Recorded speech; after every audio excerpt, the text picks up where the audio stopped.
Businessman come politician Phillip Chiyangwa recently told a court that he is paying maintenance for more than 50 children.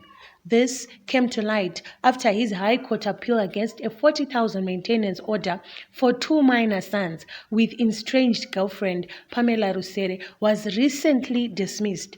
Phillip Chiyangwa was in June this year ordered by Harare magistrates to pay 40,000 as maintenance for the minor children aged 13 and 7. In addition to the cash, Chiyangwa was ordered to contribute school fees amounting to 49,172 rands per term towards the children's education.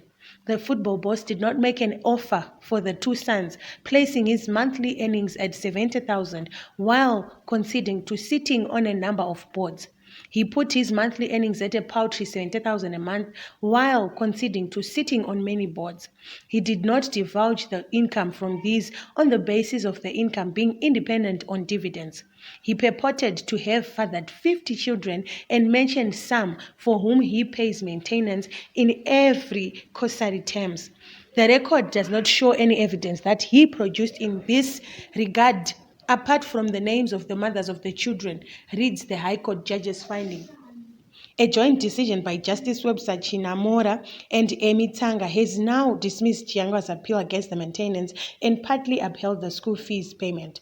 The appeal is dismissed with regards to the claim for maintenance in the sum of $40,000 a month for the two minor children.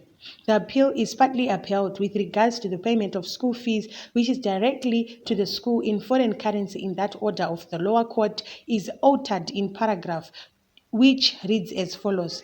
The respondent B and is hereby ordered to pay termly expenses being school fees for the minor children in the sum of 49,172 rands, which shall be deposited into Rusere's local bank account being Standard Chartered Bank, account number, at the auction rate as at the day of payment. The order shall be with effect from the first term of 2020, reads parts of the judgment.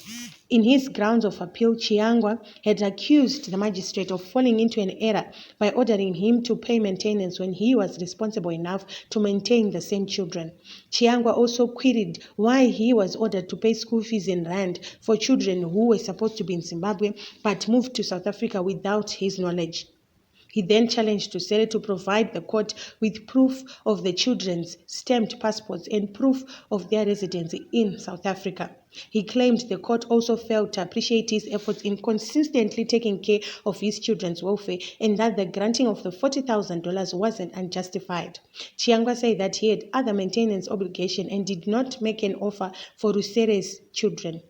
Three grounds are addressed collectively under the fifth ground of appeal, embodying the failure by the court below to follow principles and provisions of law relating to maintenance. The figure of 40,000 is said to have been arbitrarily arrived at without fully considering appliance other maintenance obligations. It is argued that the maintenance ought to be within his means, ruled the court.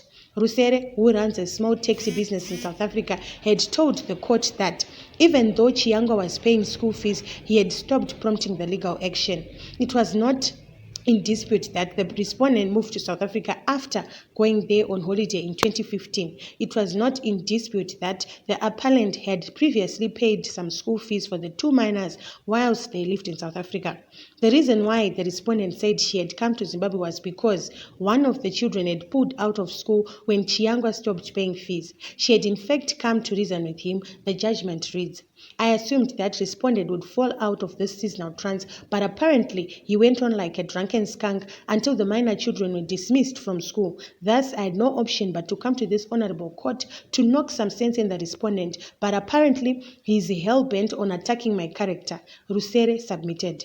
However, Chiyangwa had made it clear that he was not fighting for custody and was against the idea of breaking a culture the mother and the children had built in South Africa. Whilst Chiyangwa said they, the minor children, were free to school here, he could not simply impose his wishes as the non-custodian parent on her to materially disrupt the life that the children and the mother have built in South Africa. I note that Chiyangwa has stated that his school is top of the range and, according to him, one of the best in Zimbabwe. Thus, he could just as easily allow the 2 places at his school to be taken up by the other children, and the proceeds therefrom can go towards supporting schooling his 2 sons in South Africa where they live. It is obviously in the best interest of the children that they continue schooling and living with the custodian parent where they have been residing, ruled the judge. Claims that Rusere was married to another man and had other 2 children with one Kuras Banda were also raised in court. In 2013, through his lawyers, Chiyangwa offered to pay $1,500 including school fees, but a history of defaults was noted on the record. Chiyangwa claimed he was incapable of paying the amount and had a belief that his estranged girlfriend was converting the money to her own use. According to Risere's affidavit in the court below, giving rise to his appeal, in February 2019, Chiyangwa unilaterally chose to underpay the originally agreed sum of maintenance when he started paying 3,000 rands a month.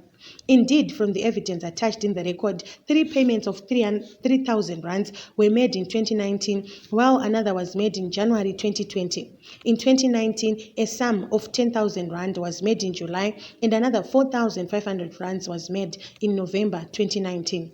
Critically, therefore, the issue in case was not about failure to pay maintenance, but about neglecting to pay reasonable maintenance given what he has been paying and the general lifestyle that the children are accustomed to.